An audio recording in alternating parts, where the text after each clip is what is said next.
क्यों ज़मीं पर बैठ कर के सिर्फ आसमान को देखता है, क्यों ज़मीं पर बैठ कर के सिर्फ आसमान को देखता है, अपने पंखों को खोल ये ज़माना सिर्फ उड़ान को देखता है। नमस्कार दोस्तों, एक छोटी सी कहानी फिर से आप लोगों के लिए। कहानी है इस समय में जो चल रहा है हमारे चारों तरफ, लॉकडाउन, कोरोना और चारों तरफ की परेशानियाँ। लेकिन लोग इन परेशानियों से परेशान नहीं हुए और उन परेशानियों से उभर के उन्होंने कुछ नई मिसालें कायम करी। कहानी है एक लड़की की जो अपने गांव से दूर, अपने क्षेत्र से दूर कहीं पर पढ़ाई कर रही थी। लेकिन अचानक से 22 मार्च को लॉकडाउन लग जाता है पूरे देश में और वो अपने घर पहुंचती हैं। जब वो अपने घर पहुंचती हैं तो देखती हैं कि पिताजी की आर्थिक हालत बिल्कुल भी सही नहीं है। पिताजी एक ऑटो रिक्शा चालक हैं और वो कभी कभार नारियल के पेड़ पर चढ़ कर के नारियल तोड़ते हैं। कहानी है ये साउथ इंडिया के एक गांव की, जहां पर पिताजी अक्सर पेड़ों पर चढ़कर नारियल तोड़ते हैं और नारियल बेच करके ही घर का जीवन यापन कर रहे हैं।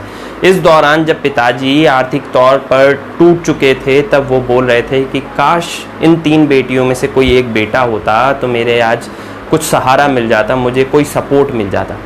उसी दौरान उस घर की उस बड़ी बेटी जो घर से बाहर पड़ रही थी वो वहाँ आती है और पिताजी की वो बात सुन लेती है। उसे वो बात बड़ी चुभ जाती है।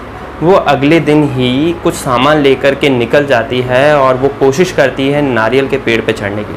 मात्र 7 दिन में वो नारियल के पेड़ पे चढ़ना सीख लेती है और जब वो सीख जाती है तो वहाँ से नारियल तोड़ना शुरू करती है, पिताजी की मदद करना शुरू करती है। तब भी लोगों का क्या कहना है, लोग बोलते हैं कि लड़की है, नारियल के पेड़ पे चढ़ती है। यानी कि दोस्तों इस चीज़ की तो मैं बिल्कुल टेंशन नहीं लेनी चाहिए कि लोग क्या बोल रहे हैं। वो जब नहीं कर रही थी तब भी परेशानी थी और जब कर रही है तब भी परेशानी है।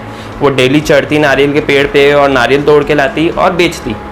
इस दौरान उसने अपने पिताजी का ऑटो भी चलाना सीख लिया और अब वो ऑटो रिक्शा भी चला रही है और इन सारी चीज़ों के साथ में वो आगे बढ़ रही है। आज उसने अपने आप को ज़माने के साथ में बदल लिया। जिस माहौल में उसके पिताजी अपना जीवन यापन कर रहे थे वो पिताजी के साथ में वैसे ही आके ढल गई। आज उसके अंदर वो ईगो नहीं है कि मैं पढ़ी लिखी हूँ, मैं ये काम नहीं करूँगी, या उसको ये नहीं है कि मैं लड़की हूँ, मैं ये नहीं कर सकती या मैं वो काम नहीं कर सकती। उसने अपने पिताजी का वो सपना पूरा कर दिया जो उन्हें उम्मीद थी कि काश कोई एक लड़का होता और मुझे आर्थिक तौर पे मदद मिलती। उसने 7 दिन से 10 दिन के अंदर में नारियल के पेड़ पे चढ़ना सीख लिया, ऑटो चलाना सीख लिया। ये कहानी है श्रीदेवी गोपालानी की। ये कहानी है साउथ इंडिया के गांव की, जो एक रियल स्टोरी है। इस लड़की ने बहुत ही अच्छा उदाहरण पेश किया इस दौरान जब हमारे माता पिता को हमारी सख्त ज़रूरत है, हर तरीके से, मानसिक तौर पे भी, आर्थिक तौर पे भी। तो उस टाइम में हमें ये लेकर के परेशान नहीं होना है कि यार मुझे ये काम नहीं आता है। हम प्रयास कर रहे हैं तो सब चीज़ें कर सकते हैं। तो दोस्तों एक लड़की लड़का भी बन सकती है।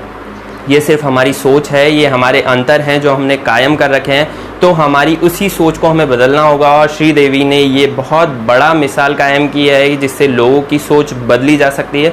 तो मैं चाहता हूँ कि श्रीदेवी जी का ये उदाहरण ज़्यादा से ज़्यादा लोगों तक पहुँचाया जाए और इस कहानी को ज़्यादा से ज़्यादा लोगों तक शेयर किया जाए। सो दोस्तों आप इस चैनल को सब्सक्राइब करें और ज़्यादा से ज़्यादा लोगों तक इस स्टोरी को शेयर करें। Thank you so much and all the very best.